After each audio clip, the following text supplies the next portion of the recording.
اعوذ باللہ من الشیطان الرجیم بسم اللہ الرحمن الرحیم صلی اللہ علی رسولہ محمد وآلہ وصحبہ وبارک وسلم علیہ۔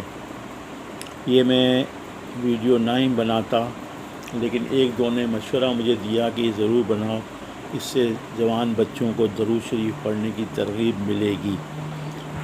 بات ایسی ہے کہ ایک بچہ جو امریکہ میں ہے اس کا RA کا ٹیسٹ تھا، بہت مشکل ٹیسٹ تھا، جس میں 260 بچے تھے، ایک کو پاس ہونا تھا، ایک کو پاس۔ اس میں کیا فائدہ ہونا تھا؟ یونیورسٹی کی فیس 25% ڈوم یعنی رہنا، ہاسٹل میں رہنا فری، اور اس کی شفٹنگ پھر بڑی یونیورسٹی میں شہر میں ہو جائے گی، ٹھیک ہے نا۔ تو اس بچے نے کہا کہ میں نے محنت تو کی، اس میں کوئی شک نہیں، لیکن میں نے 4 لاکھ درود پڑھے، 4 لاکھ درود شریف پڑھے، اور میں نے نیت کی کہ میں 100 نفل بھی پڑھوں گا، اور میں نے نیت کی کہ میں 50,000 کی نیاز بھی کھلاؤں گا۔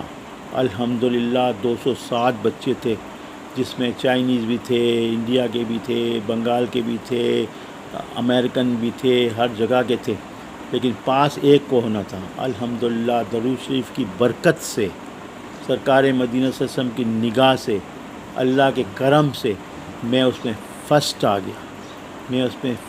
گیا، اور مجھے یہ سب فیسلٹیز ملی، اور میں انشاءاللہ بڑی یونیورسٹی میں بھی شفٹ ہو جاؤں گا، اور انشاءاللہ یہ میری درخواست ہے بچوں، بہنوں سے، بھائیوں سے، بچوں سے، امتحان دینے والے بچوں سے، کہ درود شریف کی کثرت کرو، انشاءاللہ پھر دیکھو اس کے پھل ثمرات کیسے ملتے ہیں آپ کو، انشاءاللہ بہت فائدہ ہوگا۔ درود شریف مت چھوڑو، اس میں دین کی بھی برکت ہے، دنیا کی برکت ہے، مکہ مدینہ کی حاضری بھی اس سے بہت ہوتی ہے، اور زیادہ کثرت پڑھنے والے کو سرکار کا میٹھا پھل یہ ہے کہ سرکار مدینہ صلی اللہ علیہ وسلم کا دیدار ہوتا ہے۔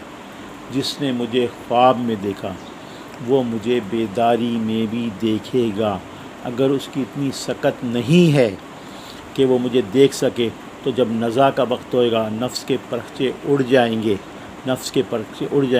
اس وقت وہ میرا دیدار کرے گا، اور انشاءاللہ کلمہ پڑھ کے، درود پڑھ کے دنیا سے اس کا ایمان پہ خاتمہ ہوگا، اور آگے کی ساری منزلیں بھی آسان ہوگی۔ اور ایک درود شریف جو پڑھتا ہے، اللہ کی 70 رحمتیں اس پہ آتی ہیں، اور جو درود شریف زیادہ پڑھتا ہے، اللہ اس کے سرکل میں، اس کے دوستوں میں اللہ اس کی محبت ڈال دیتا ہے۔ تو بیٹا، یہ ایسی عبادت ہے جس کو اللہ نہ کرتا ہی نہیں ہے۔ یہ اللہ نے حکم دیا کہ درود بھیجو، بھئی اللہ بھیج رہا ہے، اللہ کے فرشتے بھیج رہے ہیں، ہمیں کیوں حکم دیا؟ ہمیں اس لیے حکم دیا کہ قرآن میں ہے جو تم کو دعا دے تم اس کو اچھی دعا دو، پرے فار محمد۔ تو درود شریف کے ہم محمد صلی اللہ علیہ وسلم کے لیے دعا کرتے ہیں، اللہ آپ کے درجات بلند فرمائے، آپ کی آل اولاد کے، آپ کے اصحاب کے، آپ کی آنے والی نسلوں کے درجات بلند فرمائے۔ تو وہ پھر دعا دیتے ہیں، اے امتی تیری خیر ہو، تیرے والدین کی خیر ہو، تیرے بچوں کی خیر ہو، تیرے آنے والی نسلوں کی خیر ہو۔ اب جس کو ان کی دعا ملے گی، کیا وہ دوزخ میں جائے گا؟ کیا وہ دوزخ میں جلے گا؟ کیا اللہ اس کی آنکھوں کو جلائے گا؟ کیا اس کے پیروں کو جلائے گا؟ کیا اس کے ہاتھوں کو جلائے گا؟ کبھی بھی نہیں۔ اس لیے آپ لوگ بھی کثرت درود میں آ جاؤ۔ اور دوسرا یہ ہے کہ جو والدین زندہ ہیں ان کی طرف سے بھی، جو فوت ہو گئے ہیں ان کی طرف سے بھی 3 ٹائم کھانے پہ فاتحہ، اس سے رزق بہت کھلے گا۔ اور جو فوت ہو گئے ہیں والدین جو زندہ ہیں ان کی طرف سے بھی 70,000 کلمہ شریف، لا الہ الا اللہ محمد رسول اللہ، پھر آگے صلی اللہ علیہ وسلم، والد کی طرف سے 70,000، والدہ کی طرف سے 70,000، بی بی فاطمہ کی طرف سے، تمام ولیوں کی طرف سے، اس طرح بخشو تو انشاءاللہ بہت برکتیں ہوں گی۔ آپ سوچ نہیں سکتے کتنی آپ کو برکتیں ملیں گی۔